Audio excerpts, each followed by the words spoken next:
Hello, we are here with Amy Bodkin this morning. Hi, Amy. Hey, Rachel. Hello.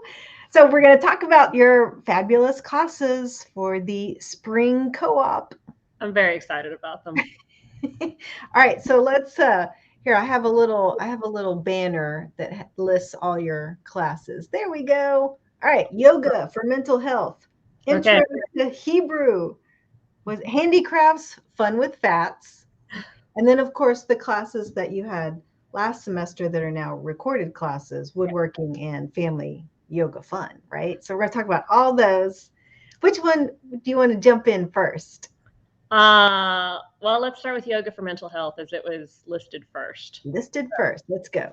If you took family yoga this last semester, you're going to think I'm bipolar if you take this class because when I teach family yoga, you'd make it as fast and fun as possible. So I look extremely frenetic when I'm teaching family yoga. But when we're talking about yoga for mental health, the whole point is to slow down and sit down and be present with yourself. So we aren't going to be doing a ton of moving. So if you feel like you're limited in movement, this is a great class for you. Um, so it's only for teens and adults, though. And really, you should kind of judge that based on your child because you do need to be able to sit still. It's going to be more discussion oriented. We're going to be talking about yoga philosophy. There's certain things in yoga philosophy that we work to not do and things that we work to do so that we can sit with ourselves, because it's really hard to sit with yourself if, for example, you're hurting other people. That makes it really hard to sit with yourself because you have to sit with who you are and how you're showing up. So now I love this class because, obviously we've all been through some trauma in the past year or two. Yes, and actually, I put that up on the description for this class. I found some startling statistics. Yeah. I didn't have it pulled up, And but it's been hard for us adults, but it's even harder for kids and especially teens. yes. Teens are in the such vulnerable years, and Mm-hmm. so to have this happen, it's I really really think it's been worse for the teens than yeah. anybody. I mean, everybody's had a hard go of it for the last 2 years, but the teens have really suffered. If you think about it, teens are going through those, formative life experiences that only happen once in our life. Yes. So they're losing things that never come again. They're also still developing, still growing, Yes. and their brains are changing, their hormones are changing, um, peers are becoming more important. And this is the time where things have been so shut down that just hasn't always been a possibility. And I think it's caused a lot of mental health issues there. And honestly, we can see that in the numbers that we're getting Yeah. on like different health type issues that are coming into like our hospitals. I think I've got the numbers pulled up. I think it was a 36% increase in the prescription of anti-anxieties from the start of the pandemic, and that's like countrywide for the United Yeah. States. And then I think it was a 50% increase this past spring in teens being seen in the ER for suicide attempt. Yeah. That's huge. That's so scary. It's so Mm-hmm. scary, as a parent. And so we want to do everything we can to improve our teens' mental health. And honestly, that starts with us. Yeah. The healthier we are, the healthier our kids are. So every step you take is one less step they have to take. That's something I say often. So Yeah. I like it when you say that. yeah, we don't have to do it all. Just take, one step forward. Each step you take is one less they take. So So, so family yoga that you did in the fall, super fast, super fun themes. oh This yeah. one, yeah, for and more geared toward littles, like you said, or the younger ages. But Well, the but teenagers moms had a good time too, and so did the and the adults. moms I and mean, the moms, yeah. you Um, gotta play is important in life, and that's one of the ways that we learn to let go. And when we're in a group class like that with all sorts of ages, then we can really like have fun and play and pretend. And it's good for us as adults and also for the teens.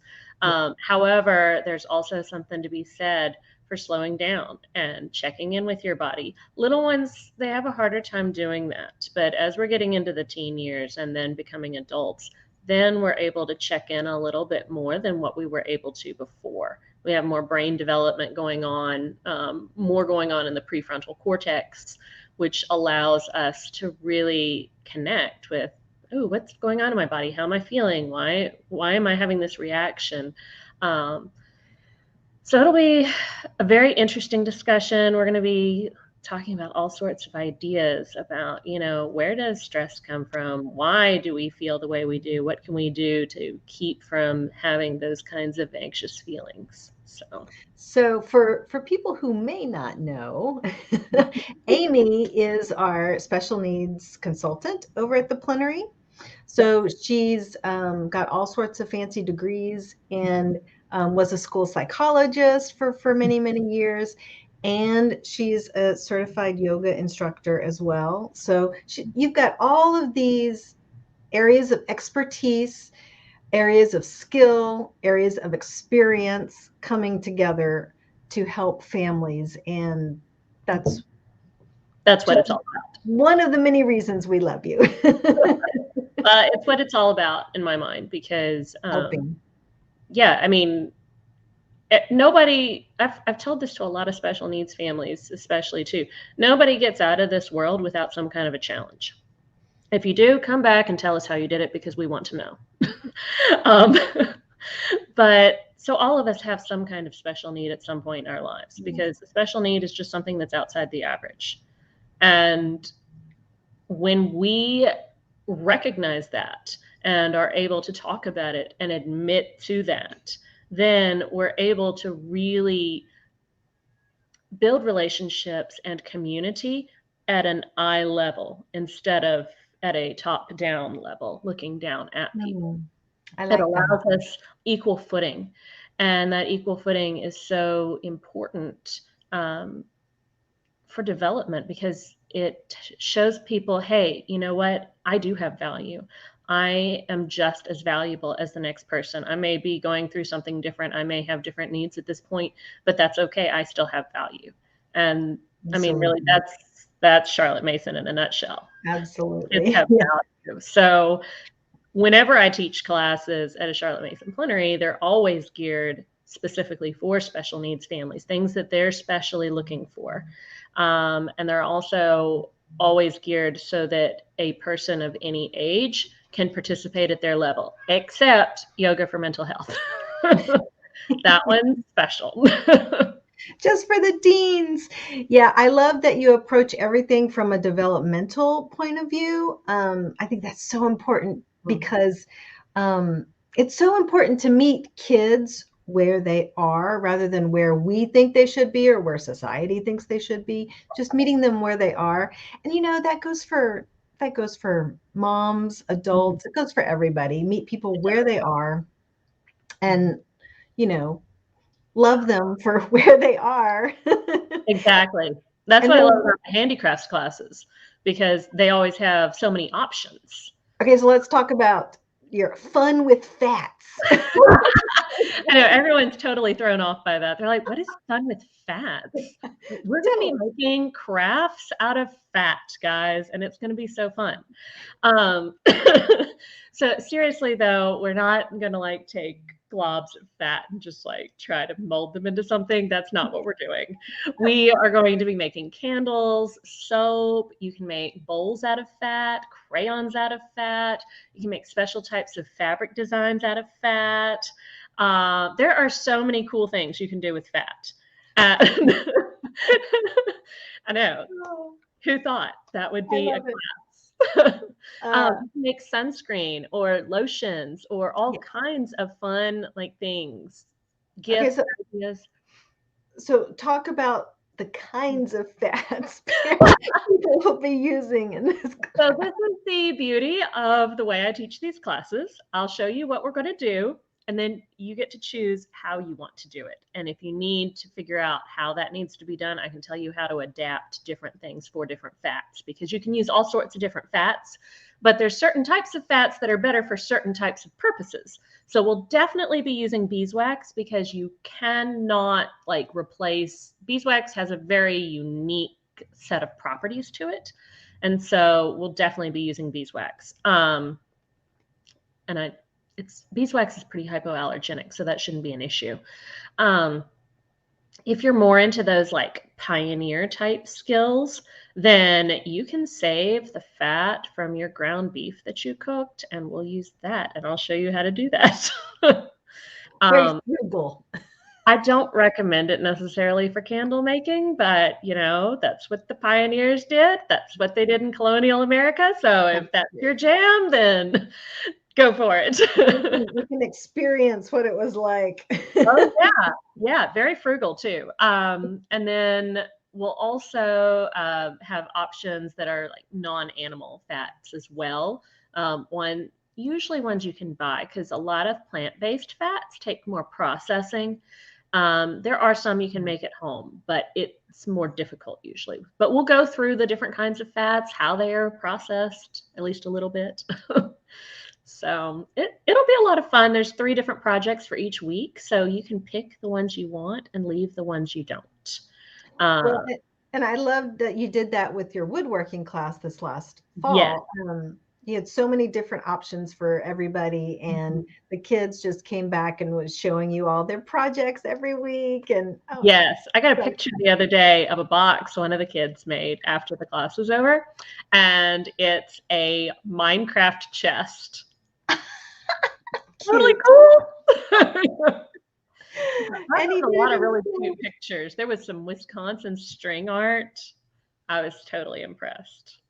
Yeah, some good stuff in that woodworking class. Mm-hmm. So let's talk a little bit about, you got one where we'll talk about Hebrew in just a minute, but so this semester is unique from last semester, because now we're offering live classes, and we're offering the pre-recorded classes that we did previously in the fall. So woodworking and family fun yoga fall into the pre-recorded. So families can take that for a bit of a discounted price, but also get access to you in the forum. Yes. If they have questions or, what have you, if they need help or anything like that. So the pre-recorded classes, they can go at their own pace, yes, which is kind of important for a lot of families. Yeah. But they still get you and access to you during the semester. So I love that. And then we have the live classes that are,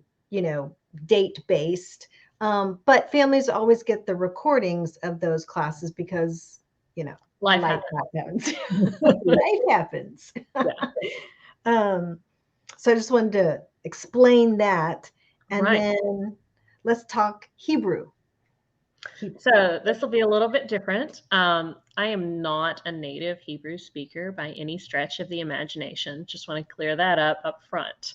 The reason that I'm teaching Introduction to Hebrew is the same reason I teach all of my other classes. I focus every class I teach on what our special needs community needs. And one of the things that I'm recommending all the time to parents is Hebrew, especially for kids who are dyslexic, because each letter in the Hebrew alphabet has one sound. One. Unlike English, where we have 26 letters and like 40 phonemes. It's ridiculous. It also goes in a different direction. So it's a completely like different shift. It doesn't look the same as reading English. It also, it uses completely different letters. I was telling some moms in my special needs membership group last night. I had a Spanish teacher in college. He was Greek, and he was always saying, "It is un, not un. Why do you keep saying or un?" I was saying un. And I'm like, "Well, in French, it was un." And he's like, "Well, it is un." And I'm like, "It's the same letters, and it's spelled the same way." So those kinds of things can get really confusing when you're dyslexic. And so switching to or using That's a foreign true. language that is uses completely different letters and has one sound per letter, I found extremely helpful. It doesn't work for everybody, but it does tend to help a lot of people. So anyways, that's part of why I'm teaching it. We're also going to take a little bit of a multi-sensory approach. All right, there's another reason I really love teaching Hebrew too, especially for special needs. So when my kids were small, my oldest didn't really develop language until she was about 4 years old. And so we would go around town running errands, and people would quiz my kids in the grocery store on what they knew and how many letters they knew and their numbers and all this other stuff. And I'm like, dude, that's not even where we're at all. We're very excited that we're saying, hi, my name is, Yeah. or I want a cookie, or something simple like that. Yeah. And anyways, so I was a little nervous because I'm like, someone's going to turn me in and think I'm not homeschooling. And so I taught them to sing the Hebrew alphabet because we don't have many people in our community who know Hebrew. So they'd sing. I told them, anytime someone asks you what we're learning about in school, sing them the Hebrew alphabet. And people would be so impressed they wouldn't ask any other questions.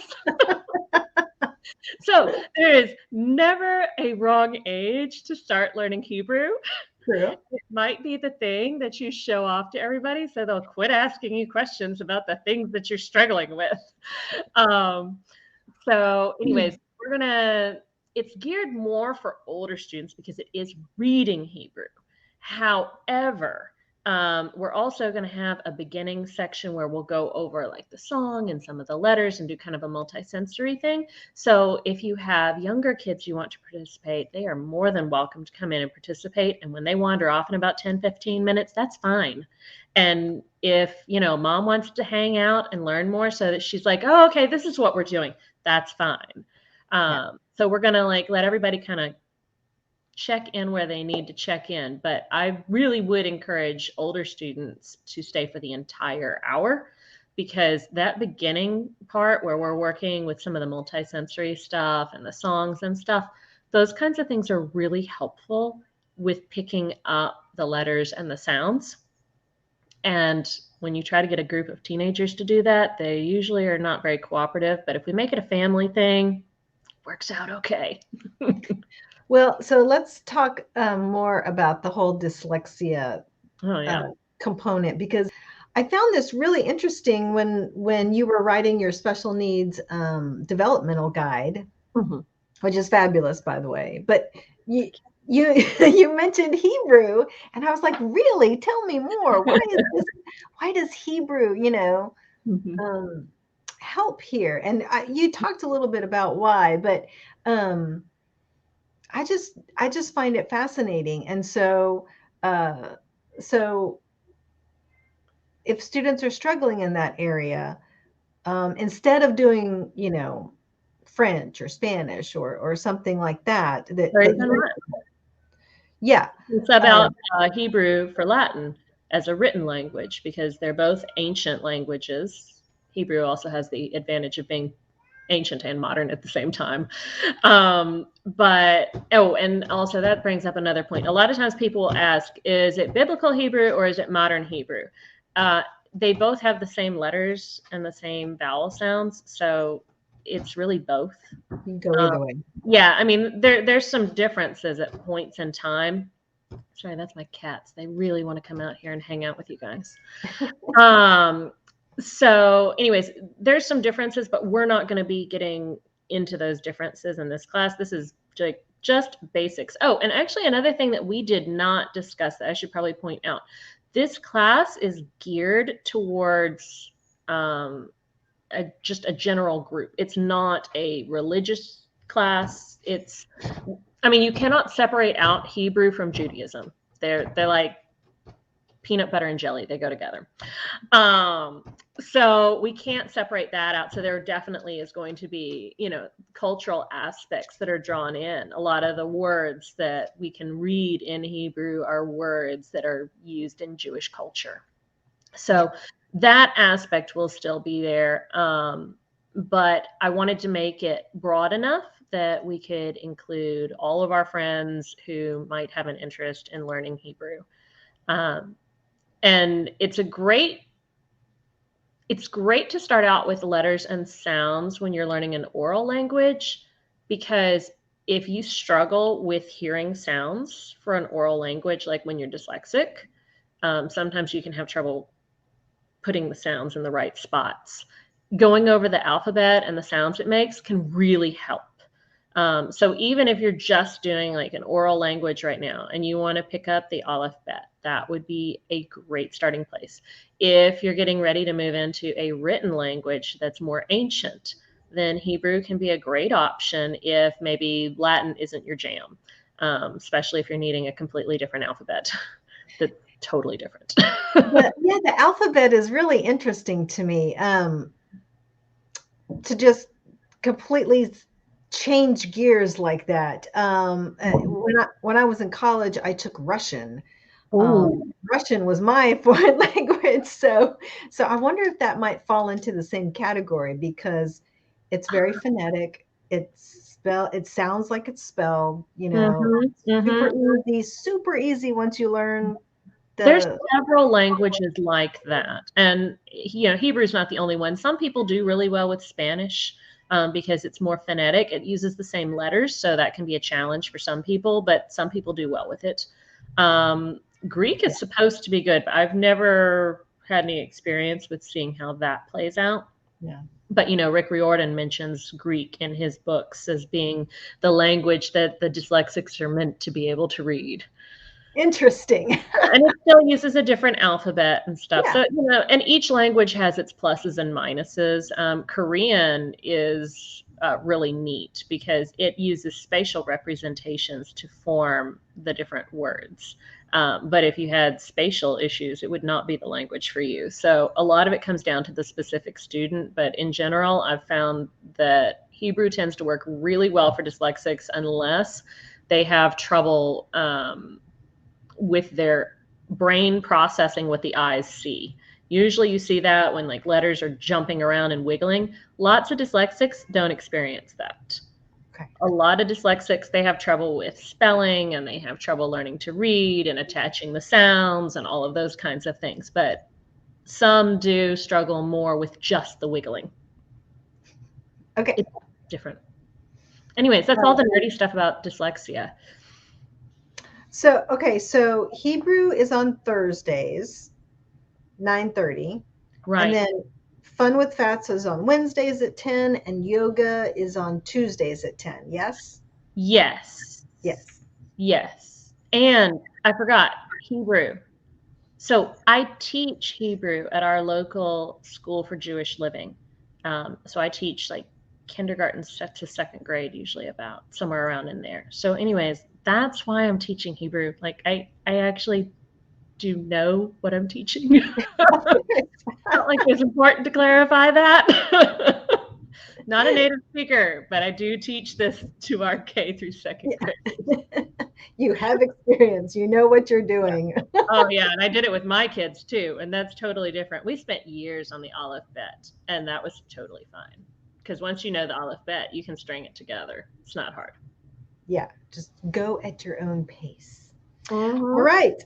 Anything else that we need to cover? I don't think we have any questions. It's because we did such a good job. Yeah, we explained it all.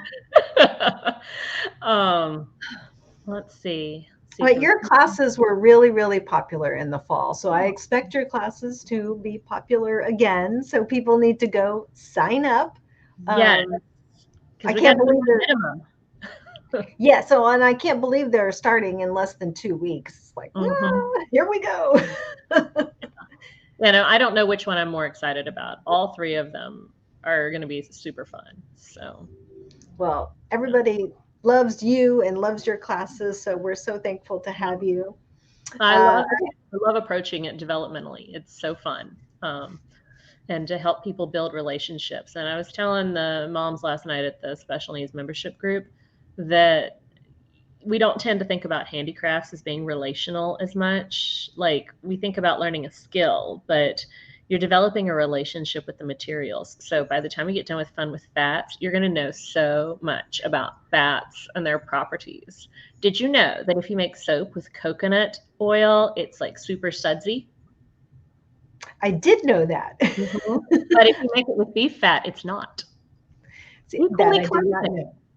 Yeah, equally cleansing, but not as sudsy. Each one has its own properties, its own unique properties. If you make sunscreen with lanolin, which is sheep fat, then it doesn't tend to work as well because it melts off your skin.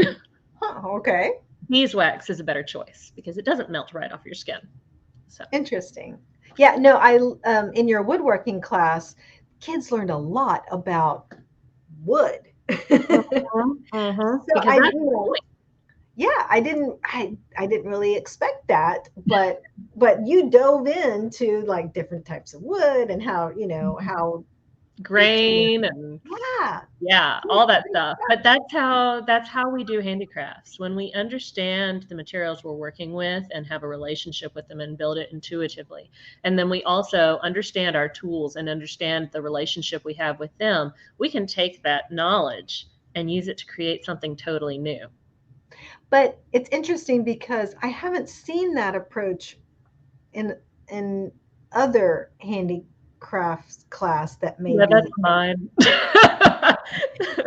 No, I love that because most people just jump right into the process, instead of thinking about the materials and building a relationship with the materials. I think I learned that best when we were going through food issues and I was learning to recreate foods in totally new ways. And I learned how to like make a cake that's gluten-free, milk-free, dairy-free, gluten-free, dairy-free, soy-free, corn-free, and chicken egg-free. So basically it was made of air. But as I learned what all the foods had, what their different properties were, I was able to sub in different things and create new recipes off of old recipes. Right. And so as it went along, it played in to all of the other handicrafts we did around our house. Soap makers do that all the time because if you're a really good soap maker, you'll use all sorts of different kinds of fats and combine them in different ways to create different sorts of properties and such. So fascinating. I know. All right. Yoga for mental health, fun with fats, intro to Hebrew, and of course the woodworking and family yoga fun. Yeah. Go sign up for Amy's classes. Yep. Super great. Super excited. All right. Thank you, Amy. You're welcome. Talk to you soon. Okay. Bye.